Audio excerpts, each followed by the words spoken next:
सुख हो या दुख हो, अपनों का साथ परम आवश्यक होता है। सुख हो तो बढ़ जाता है, दुख हो तो घट जाता है। अपनों के साथ समय का पता ही नहीं चलता। पता ही नहीं चलता कि समय कैसे बीत जाता है। लेकिन ज़रा विचार कीजिए, यदि आपको किसी ऐसे स्थान पर छोड़ दिया जाए जहां आपका कोई साथी ना हो, कोई अपना ना हो, कोई संबंधी ना हो, तो क्या होगा? एक एक क्षण कई दिनों के बराबर आपको प्रतीत होगा। समय जैसे रुक सा गया हो, ऐसा आपको प्रतीत होगा। किंतु ऐसा तब तक लगेगा जब तक आप किसी को अपना नहीं बना लेते, किसी से मित्रता नहीं कर लेते। लेकिन अब प्रश्न यह उठता है कि वास्तव में आपका अपना कौन है? क्या वो संबंधी जिनके साथ आप रक्त से जुड़े हैं? क्या वो मित्र जिनके साथ आपका बचपन बीता है? या फिर वो आपके साथ काम करने वाले लोग जो दिन भर आपके साथ रहते हैं? नहीं, इनमें से आपका कोई भी अपना नहीं है, यदि वो विपत्ति में आपके काम ना आए तो। अपना वो है जो विपत्ति में काम आए। अपनों की परख समय आने पर हो जाती है।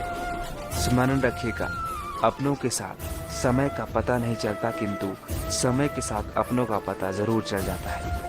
समझ गए तो प्रेम से बोलिए, राधे राधे। दोस्तों, भगवान श्री कृष्ण की लीलाओं ने तो देवताओं को भी मंत्रमुग्ध कर लिया था। लेकिन श्री कृष्ण की सभी लीलाओं को समझना इतना आसान भी नहीं है। कहा जाता है कि भगवान श्री कृष्ण को दो ही चीजें अत्यंत प्रिय थी।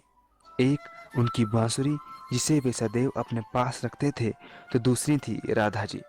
वो अपनी बांसुरी की मधुर धुन अपनी प्रिय राधा जी को सुनाया करते थे। उनकी बांसुरी की धुन में ऐसा जादू था जिसे सुनकर सभी जीव उस मधुर धुन में खो जाते थे। लेकिन एक समय ऐसा भी आया जब भगवान श्री कृष्ण को राधा जी से दूर होना पड़ा, क्योंकि भगवान श्री कृष्ण को बहुत से ऐसे कार्य करने थे जिनके लिए उन्होंने अवतार लिया था। इसलिए भगवान श्री कृष्ण और राधा एक दूसरे से दूर हो गए।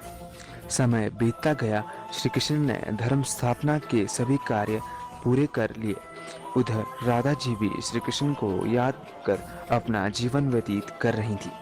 राधा जी को सदैव किशोरी रहने का वरदान प्राप्त था, जिसके फलस्वरूप वो बूढ़ी नहीं हो सकती थी। लेकिन जो इस संसार में जन्म लेता है, उसे जाना भी पड़ता है। जब राधा जी का देह त्यागने का समय आया, तो उन्होंने श्री कृष्ण को याद किया। भगवान को उनका कोई प्रिय पुकारे और भगवान ना आए, ऐसा नहीं हो सकता। इसलिए श्री कृष्ण तुरंत राधा जी के पास पहुंच गए। श्री कृष्ण जानते थे कि अब राधा का शरीर छोड़ने का समय आ चुका है। श्री कृष्ण ने राधा से कहा कि राधा, मांगो, तुम क्या मांगती हो? लेकिन राधा ने मना कर दिया। जब श्री कृष्ण ने पुनः ये कहा, तो राधा ने कहा कि मुझे अपनी बांसुरी की मधुर धुन सुनाइए। और श्री कृष्ण ने अपनी बांसुरी को बजाना शुरू कर दिया। राधा जी श्री कृष्ण की बांसुरी की धुन में धीरे धीरे खोती चली गई और अपनी देह का त्याग कर दिया और श्री कृष्ण में विलीन हो गई। वैसे तो राधा श्री कृष्ण का ही स्वरूप थी, लेकिन इतने वर्षों के अटूट प्रेम के कारण श्री कृष्ण बहुत ही दुखी हो गए। दुखी होकर श्री कृष्ण ने अपनी बांसुरी तोड़कर फेंक डाली। उसके बाद श्री कृष्ण ने कभी भी बांसुरी नहीं बजाई। इस प्रकार श्री कृष्ण ने राधा जी को खोने पर अपनी प्रिय वस्तु बांसुरी का भी त्याग कर दिया। दोस्तों, हो सकता है इसके पीछे भगवान श्री कृष्ण की कोई लीला हो, किंतु भगवान की लीला तो भगवान ही जाने।